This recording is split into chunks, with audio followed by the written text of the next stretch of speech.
We often look at the wealthy and assume that they have every single thing they want in life: luxury cars, big houses, designer clothes. But what happens when one man builds an empire of gold just to buy back one single moment from his past?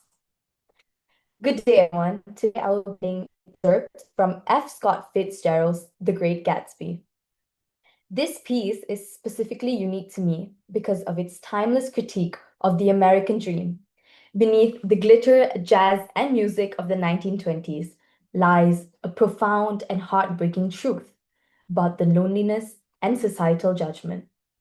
In 1915, a young middle class F. Scott Fitzgerald fell madly in love with a wealthy socialite named Ginevra King.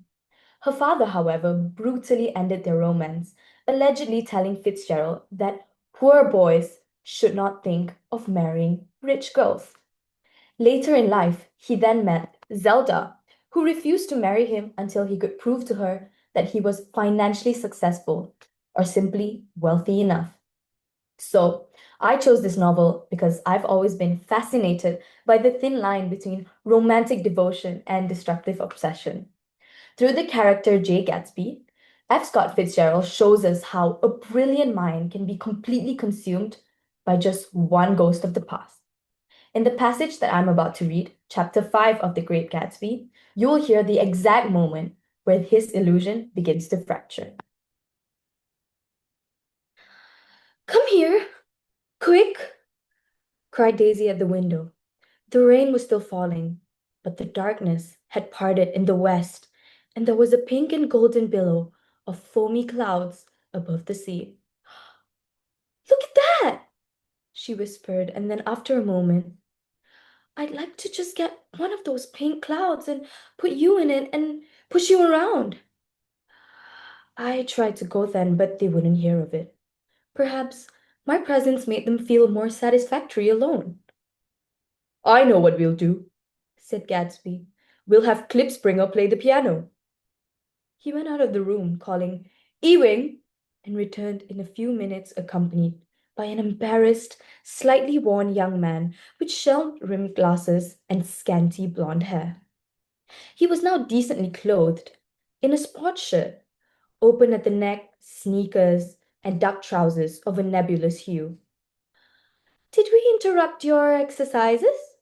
Inquired Daisy politely. I was asleep, cried Mr. Klipspringer in a spasm of embarrassment. That is, I'd been asleep, then I got up.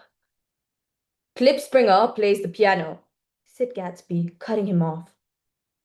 Don't you, Ewing, old sport? I don't play well. I hardly play at all. I'm out of practice. We'll go downstairs, interrupted Gatsby. He flipped a switch. The grey windows disappeared as the house glowed full of light. In the music room, Gatsby turned on one solitary lamp beside the piano. He lit Daisy's cigarette from a trembling match and sat down with her on a couch far across the room where there was no light save what the gleaming floor bounced in from the hall. When Klipspringer had played The Love Nest, he turned around on the bench and searched unhappily for Gatsby in the gloom. I'm all out of practice, you see. I told you I couldn't play. I'm out of practice. Don't talk so much, old sport, commanded Gatsby. Play! In the morning, in the evening, ain't we got fun? Outside, the wind was loud and there was a faint flow of thunder along the sound. All the lights were going on in the West Egg now. The electric trains, men carrying, were plunging home through the rain from New York. It was the hour of profound human change, and excitement was generating in the air. One thing's sure, and nothing's surer. The rich get richer, and the poor get children. In the meantime, or should I say, in between time, as I went over to say goodbye, I saw that the expression of bewilderment had come back into Gatsby's face, as though a faint doubt had occurred to him as to the quality of his present happiness. almost 5 years. There must have been moments, even that afternoon, when Daisy tumbled short of his dreams, not through her own fault, but because of the colossal vitality of his illusion. It had gone beyond her, beyond everything. He had thrown himself into it, the creative passion, adding to it all the time, taking it with every white feather that drifted his way. No amount of fire or freshness can challenge what a man will store up in his ghostly heart. As I watched him, he adjusted himself a little, visibly. His hand took hold of hers, and as she said something low in his ear, he turned toward her with a rush of emotion. I think that voice held him most, with its fluctuating, feverish warmth, because it couldn't be overdreamed. That voice was a deathless song.